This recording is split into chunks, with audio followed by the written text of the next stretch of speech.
નમસ્કાર મિત્રો, આજે ફરી એકવાર આપણે શિક્ષણ વિભાગની પરીક્ષાઓમાં પૂછાયેલા પ્રશ્નો અને તેના જવાબો ભાગ 3 જોવા જઈ રહ્યા છીએ. તેમાં આપણે અગાઉના ભાગમાં જે પ્રશ્નો પૂછ્યા હતા એ સિવાયના પ્રશ્નો કવર કરેલા છે અને ખૂબ જ અગત્યના પ્રશ્નો છે. તો ચાલો આપણે તેને શરૂ કરીએ. તો પ્રશ્ન 1 છે, શાળામાં ન જઈ શકતા અથવા ઉઠી ગયેલા બાળકો માટે માનવ સંસાધન વિકાસ મંત્રાલય દ્વારા કયો કાર્યક્રમ ચાલે છે?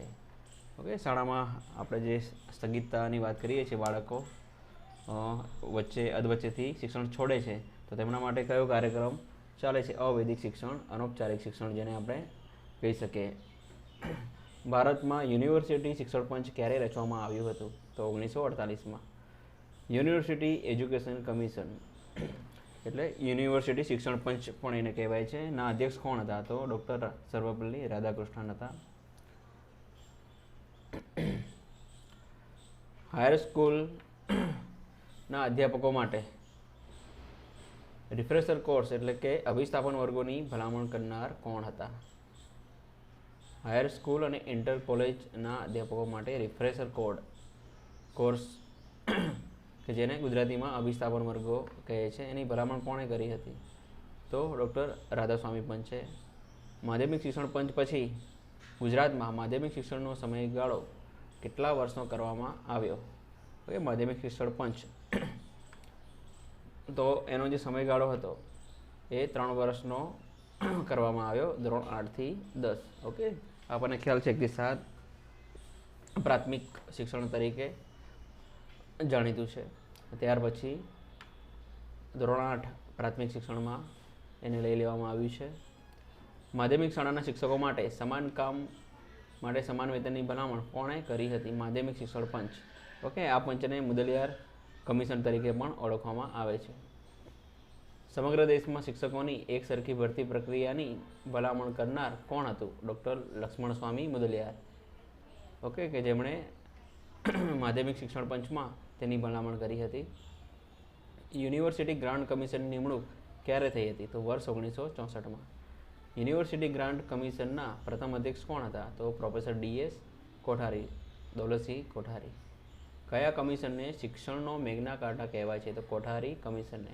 કોઠારી પંચ જેના અધ્યક્ષ પ્રોફેસર દૌલતસિંહ કોઠારી હતા. ભારતીય શિક્ષણ પ્રણાલીની નવું પ્રસ્થાન ક્રાંતિકારી ઘટના એટલે શું? તો રાષ્ટ્રીય શિક્ષણ પંચનો અહેવાલ. કોઠારી પંચનો જે રાષ્ટ્રીય શિક્ષણ પંચનો અહેવાલ છે, ઓકે, તો એને ભારતીય શિક્ષણ પ્રણાલીની નવું પ્રસ્થાન ક્રાંતિકારી ઘટના કહેવાય છે. કયા કમિશનના સુધારાને વ્યાસો નિષ્ઠ જગત સર્વ કહેવાય છે? કોઠારી કમિશને જણાવેલ સૂચનોને. કોઠારી કમિશનનું ખૂબ જ અગત્યનું યોગદાન છે આપણી નેશનલ એજ્યુકેશન પોલિસીના ગઠબંધન માટે. ધોરણ 11 થી 12નું ઉચ્ચતર માધ્યમિક શિક્ષણનું માળખું રચનાર કોણ? ઓકે, આ સજેશન પણ કોઠારી પંચે આવેલા છે. ગુજરાતમાં ઉચ્ચતર માધ્યમિક શિક્ષણ ક્યારથી અમલી બન્યું? જૂન 1976થી.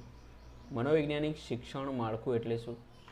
તો 16 થી 18 વર્ષ એટલે કે ઉચ્ચતર માધ્યમિકનું જે લેવલ છે તેને મનોવૈજ્ઞાનિક શિક્ષણ માળખું કહેવાય છે. કોઠારી શિક્ષણ પંચના મતે શાલેય શિક્ષણ એટલે શું? શાલેય શિક્ષણ એટલે ધોરણ 1 થી 10નું શિક્ષણ અને એના જે પાર્ટ હતા એ 4+3+3 એટલે કે 1 થી 4, 5 થી 7 અને 8 થી 10. આ રીતે 1 થી 10નું શિક્ષણ ને શાલેય શિક્ષણ કહેવાતું. ગુજરાતમાં હાલ કયા ધોરણથી અંગ્રેજી ભાષાનું શિક્ષણ ફરજિયાત છે? તો ધોરણ 5થી. અને નવી એજ્યુકેશન જે પોલિસી હવે આવી છે એ સંદર્ભિત ધોરણ 1થી જ એ ઇન્ટ્રોડ્યુસ થવા જઈ રહ્યું છે. Central advisory board of education એટલે કે CAB જેને આપણે કેબ કહીએ છીએ, તો એને ત્રિભાષી સૂત્રની વાત કરી હતી. તો ત્રિભાષી એટલે એક તો આપણી રાષ્ટ્રભાષા હિન્દી અને અંગ્રેજી અને પોતાના રાજ્યની માતૃભાષા. કાર્યાનુભવનો ખ્યાલ કોણે રજૂ કર્યો હતો? University grant કમિશને. ભારત સરકારે 1977માં માધ્યમિક શિક્ષણની પ્રવર્તમાન સમીક્ષા કરવા રચેલી સમિતિ કઈ છે? કે માધ્યમિક શિક્ષણની વાત છે, તો એની પ્રવર્તમાન સમીક્ષા કરવા માટે 1977માં શ્રી ઈશ્વરભાઈ પટેલ સમિતિની રચના ભારત સરકારે કરી હતી. શિક્ષણ મંત્રાલય દ્વારા વર્ષ 1985માં પ્રકાશિત વિષય સૂચિનું નામ શું? તો શિક્ષણ મંત્રાલયે જે અહેવાલ રજૂ કર્યો એનું નામ હતું શિક્ષણનો પડકાર નીતિ પરિપ્રેક્ષ્ય, અને એના આધારે જ 1986ની શિક્ષણ નીતિ પરિણમી. રાષ્ટ્રીય શિક્ષણ નીતિ 1986ની સમીક્ષા ક્યારે કરવામાં આવી હતી? તો સૌથી પહેલાં 1968માં શિક્ષણ નીતિ જાહેર થઈ હતી. ત્યાર પછી 1986માં પણ એની રચના કરવામાં આવી હતી, અને ત્યાર પછી 1986ની જે શિક્ષણ નીતિ હતી એના રિવ્યૂ માટે 1992માં જેને સંશોધિત રાષ્ટ્રીય નીતિ 1992 તરીકે ઓળખવામાં આવે છે તેની રચના થઈ હતી, અને તેના માટે રામમૂર્તિ સમિતિ નિમાઈ હતી. ત્યારે રાજીવ ગાંધીની સરકાર હતી. પ્રોફેસર રામમૂર્તિની ભલામણ મુજબ શિક્ષકની ઇન્ટર્નશીપનું મોડલ એટલે શું? જ્ઞાન પ્રાપ્તિ, કૌશલ્ય અને અભિગમ. ડૉક્ટર બાબા સાહેબ આંબેડકર ઓપન યુનિવર્સિટીની સ્થાપના કોણે અને ક્યારે કરી હતી? તો ગુજરાત સરકારે વર્ષ 1994માં કરી હતી. નેશનલ ડિફેન્સ એકેડમી એ ક્યાં આવેલી છે? ખડકવાસલામાં છે. બીઆઈટી એટલે કે બિરલા ઇન્સ્ટિટ્યૂટ ઓફ ટેકનોલોજી ક્યાં આવેલી છે? રાંચી, ઝારખંડ ખાતે. શિક્ષકની વાણી અને વર્તનમાં તફાવત ન હોવો જોઈએ, આ વિધાન કોનું છે? મેકેનનું. ગુજરાતમાં ચિલ્ડ્રન યુનિવર્સિટીની સ્થાપના કયા વર્ષમાં થઈ? વર્ષ 2009માં. શિક્ષણ મંત્રાલયનું નામ બદલી માનવ સંસાધન વિકાસ મંત્રાલય નામ ક્યારે કરવામાં આવ્યું હતું? તો વર્ષ 1986માં. Central Institute of Indian Languages ક્યાં આવેલી છે? ઓકે, ભારતીય ભાષાનું કેન્દ્રીય સંસ્થા મૈસૂરમાં. સ્કોવ એટલે શું? આપણે સ્કોપ વિશે જાણ્યું છે, પણ સ્કોવ એટલે શું? તો standing committee of vocational education. લોકો દ્વારા કાર્યો કે બાબતો હાંસલ કરવાની કળા એટલે વ્યવસ્થાપન. આ વ્યાખ્યા કોણે આપી હતી? મેરી પાર્કર ફાલેટે. એક હતું પ્રશાસન અને લોકશાહી પ્રશાસન. પ્રશાસનના આ પ્રકાર કોણે આપ્યા? MS સચદેવે આપ્યા. ગુજરાત પંચાયત ધારો ક્યારે અમલમાં આવ્યો? વર્ષ 1963માં. શિક્ષણ મંત્રી વહીવટી આર્થિક બાબતોમાં પ્રશાસકીય સલાહ સૂચન કોની પાસેથી મેળવે છે? તો શિક્ષણ સચિવ પાસેથી. રાજ્યના શિક્ષણ પ્રધાનને સીધા જવાબદાર કોણ છે? તો શિક્ષણ સચિવશ્રી. શિક્ષણ ખાતાના વડા તરીકે કોણ હોય છે? તો ખાતાના વડા શિક્ષણ નિયામક હોય છે.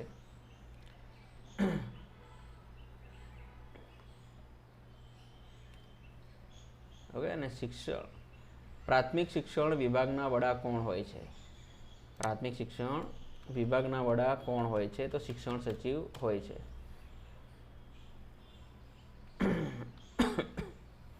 રાજ્યમાં જિલ્લા કક્ષાના પ્રાથમિક શિક્ષણના પ્રશાસનની જવાબદારી કોની હોય છે? તો રાજ્ય લેવલે. ઓકે, રાજ્યમાં જિલ્લા કક્ષાના પ્રાથમિક શિક્ષણના પ્રશાસનની જવાબદારીની વાત છે તો જિલ્લા પ્રાથમિક શિક્ષણ અધિકારીની હોય છે. જિલ્લા પંચાયતના વહીવટી વડા કોણ હોય છે? તો જિલ્લા વિકાસ અધિકારી શ્રી. તાલુકા કક્ષાએ શિક્ષણ વિકાસની જવાબદારી સંભાળતા તાલુકા કેળવણી નિરીક્ષક કોના હાથ નીચે કામ કરે છે? તો તાલુકા વિકાસ અધિકારીના હાથ નીચે. શહેરી વિસ્તારની શાળાઓનો વહીવટ કોણ કરે છે? તો મ્યુનિસિપલ સ્કૂલ બોર્ડ હોય છે. બંધારણમાં સુધારો કરી શિક્ષણની જવાબદારી અને રાજ્ય અને કેન્દ્રની સંયુક્ત જવાબદારી કરવામાં આવી એ કયા વર્ષમાં? ઓકે, તો સૌથી પહેલાં રાજ્ય શિક્ષણની જે જવાબદારી હતી એ રાજ્યોનો વિષય હતો, પરંતુ વર્ષ 1976થી એ સંયુક્ત શિક્ષણનું જે ક્ષેત્ર છે એ સંયુક્ત યાદીમાં એની સમાવેશ થયો. રાજ્ય અને કેન્દ્રની બંનેની સંયુક્ત જવાબદારી બની વર્ષ 1976થી. વર્ષ 1976 પહેલાં શિક્ષણની સંપૂર્ણ જવાબદારી કોના હસ્તક હતી? તો રાજ્ય સરકાર હસ્તક હતી. ગુજરાત રાજ્યમાં શાળા પ્રવેશોત્સવ કાર્યક્રમ ક્યારથી અમલી બન્યો? વર્ષ 1998-99થી. ગુજરાતમાં કઈ કક્ષાએ ભાર વિનાનું ભણતર અમલમાં છે? તો નિમ્ન પ્રાથમિક કક્ષા ધોરણ 1 થી 5માં. સ્વૈચ્છિક નિવૃત્તિ માટે શિક્ષકની ઓછામાં ઓછી કેટલા વર્ષની નોકરી હોવી જોઈએ? 20 વર્ષ. માધ્યમિક શિક્ષણ ધારાની કલમ 36(1) કઈ બાબતને લગતી છે? શિક્ષાત્મક કાર્યવાહીને લગતી છે. ખાનગી પ્રાથમિક શાળાના કર્મચારીઓની સેવા પોથીઓ કોણ રાખે છે? તો સંચાલક મંડળ રાખે છે. પ્રાથમિક શાળામાં મહિલા કર્મચારીને પ્રસૂતિ રજા કેટલા દિવસની મળવાપાત્ર હોય છે? 180 દિવસ, 2 બાળકો સુધી.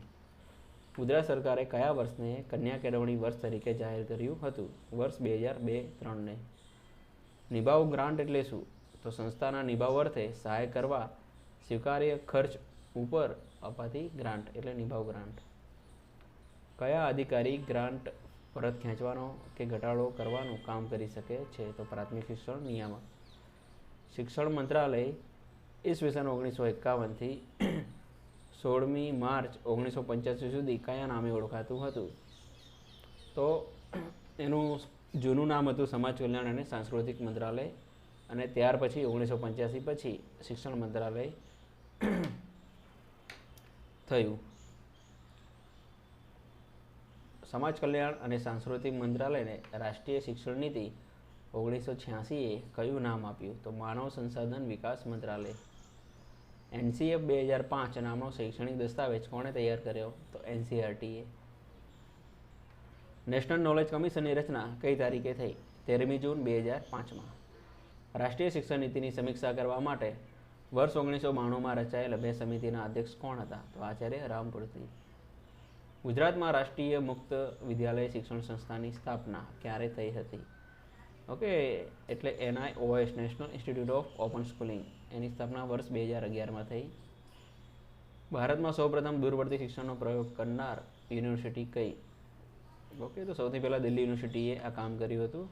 દિલ્હી યુનિવર્સિટીને આપણે કેન્દ્રીય યુનિવર્સિટી તરીકે પણ ઓળખીએ છીએ. નેશનલ ઓપન યુનિવર્સિટીની ભલામણ કોણે કરી હતી? કઈ સમિતિએ? તો જી પાર્થસારથી સમિતિએ તેની ભલામણ કરી હતી. અને હાલમાં ઇગ્નુ, બાબા સાહેબ આંબેડકર, આ બધી યુનિવર્સિટીઓ કાર્યરત છે. એજ્યુકેશનલ મેન્યુઅલ મુજબ કન્યા શાળામાં કન્યાઓનું પ્રમાણ કેટલું હોવું જોઈએ? ઓકે, તો કન્યા શાળા કઈ રીતે કહેવાય? તો 50% ઉપર કન્યા હોવી જોઈએ. કુમાર શાળા હોય તો 50% ઉપર કુમાર હોવા જોઈએ. પ્રાથમિક અધ્યાપન મંદિરોની પરીક્ષાની તારીખો કોણ જાહેર કરે છે? ઓકે, એની પરીક્ષા રાજ્ય પરીક્ષા બોર્ડ લે છે, તો તેઓ જાહેર કરી શકે. રાજ્યમાં આશ્રમ શાળાનું ઇન્સ્પેક્શન કોણ કરે છે? આશ્રમ શાળા અધિકારી. એલિમેન્ટરી એજ્યુકેશન એટલે પ્રારંભિક શિક્ષણની ગુણવત્તા સુધારવા માટે માનવ સંસાધન વિકાસ મંત્રાલય દ્વારા કોના અધ્યક્ષપદે સમિતિ નિમાઈ હતી? ઓકે, એટલે પ્રાથમિક શિક્ષણની ગુણવત્તા સુધારવા માટે MHRD દ્વારા જે સમિતિ નિમાઈ એના અધ્યક્ષ કોણ હતા? તો શ્રી વિજી કુલકર્ણી. શ્રી મનુભાઈ પંચોળી સમિતિની નિમણૂક શા માટે થઈ હતી? ખાનગી પ્રાથમિક શાળાઓને સહાયક અનુદાન આપવા માટે, એટલે એને ગ્રાન્ટ મળે એ માટે. LTC દર કેટલા વર્ષે મળવાપાત્ર થાય છે? તો દર 4 વર્ષે મળવાપાત્ર થાય છે. સરકારી કર્મચારીની ફરજો, જવાબદારી અને કામગીરીનું સંપૂર્ણ અને વાસ્તવિક મૂલ્યાંકન થાય તે માટે શું વ્યવસ્થા છે? તો કર્મચારીઓનો દર વર્ષે ખાનગી અહેવાલ થતો હોય છે, જેને CR તરીકે ઓળખવામાં આવે છે. CR એનું ફૂલ ફોર્મ છે કોન્ફિડેન્શિયલ રિપોર્ટ. પ્રાથમિક શાળાઓમાં ચોક, ડસ્ટર, પોસ્ટલ ખર્ચ વગેરે માટે આપવામાં આવતી રકમને કઈ ગ્રાન્ટ કહેવામાં આવે છે? Contingency grant. પ્રાથમિક શાળાના વિદ્યાર્થીઓની સરેરાશ હાજરીના ધોરણે વિદ્યાર્થી દીઠ ચૂકવવામાં આવતી રકમને કઈ ગ્રાન્ટ કહેવામાં આવે છે? Datum grant. આ ગ્રાન્ટ શાળામાં આવતી નથી, પરંતુ તાલુકા કક્ષાએ આવતી હોય છે. જિલ્લા ટ્રિબ્યુનલના કાર્યક્ષેત્રમાં શું વિદ્યા સહાયકોની અપીલ ધ્યાને લેવામાં આવે છે? હા, તારીખ 18/2014ના પરિપત્ર મુજબ વિદ્યા સહાયકો પણ ટ્રિબ્યુનલમાં અપીલ કરી શકે છે. ડિસેમ્બર 1988ના ઠરાવ મુજબ પ્રાથમિક શિક્ષકોની ભરતીમાં દિવ્યાંગો માટે કેટલા ટકા અનામત જગ્યા રાખવામાં આવી હતી? તો તે ઠરાવ મુજબ 3% દિવ્યાંગો માટે જગ્યા અનામત હતી. પ્રાથમિક શિક્ષણમાં વિદ્યા સહાયક યોજના કયા વર્ષથી શરૂ થઈ? તો વર્ષ 1998થી. શરૂઆતમાં એ બાલગુરુ યોજના તરીકે ઓળખવામાં આવતી હતી, અને ત્યાર પછી એને વિદ્યા સહાયક નામ આપવામાં આવ્યું. પ્રાથમિક શિક્ષકોને કઈ જગ્યાએ કયા નિયમ હેઠળ તબીબી ભથ્થું મંજૂર કરવામાં આવે છે? તો ગુજરાત રાજ્ય સેવા તબીબી સારવાર નિયમો 1988 આ કાયદા હેઠળ તબીબી ભથ્થું મંજૂર કરવામાં આવે છે.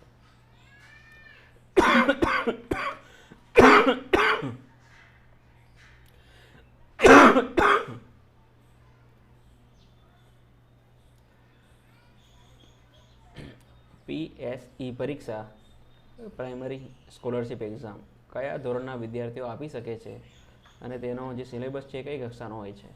તો ધોરણ 6ના વિદ્યાર્થીઓ આ પરીક્ષા આપી શકે છે, અને ધોરણ 5ની પરીક્ષાની સમકક્ષ તેનો અભ્યાસક્રમ હોય છે. કયા વર્ષથી મુખ્ય શિક્ષકની ગ્રામ સભામાં હાજરીને ફરજિયાત બનાવાય છે? તો વર્ષ 2003થી.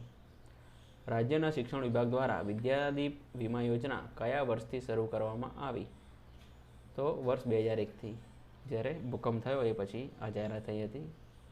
વર્ષ 2000ના ઠરાવ મુજબ જિલ્લા પંચાયત હેઠળના પ્રાથમિક શિક્ષકને ફરજ મોકૂફી હેઠળ ઉતારતા પહેલાં જિલ્લા પ્રાથમિક શિક્ષણાધિકારીએ કોની પૂર્વ મંજૂરી લેવી પડે છે? તો પ્રાથમિક શિક્ષણ નિયામકની મંજૂરી લેવી પડે. શાળા કોલેજમાં પ્રવેશ વખતે રજૂ કરવાની પ્રમાણિત માર્કશીટ માટે સ્વપ્રમાણિત પદ્ધતિ કયા વર્ષથી દાખલ થઈ? સેલ્ફ અટેસ્ટેશન આપણને ખ્યાલ છે, પહેલાં વર્ગ 1-2ના અધિકારીઓ આપણને સ્ટેમ્પ સિક્કો મારી આપતા હતા અને એના માટે ખૂબ જ મહેનત અને મુસીબત થતી હતી. તો વર્ષ 2007થી આ સિસ્ટમ બંધ થઈ. શાળાના શિક્ષકોને મળતા ઘર ભાડા ભથ્થા માટેના શહેરોનું કયા નામે વર્ગીકરણ થયું છે? તો આ જે શહેરો હોય એનું લિસ્ટ બનેલું છે, જેમાં અ યાદીના શહેરો, બ યાદીના શહેરો, ક યાદીના શહેરો એ પ્રમાણે એચઆરએ મળતું હોય છે. 10%, 20%, 30%.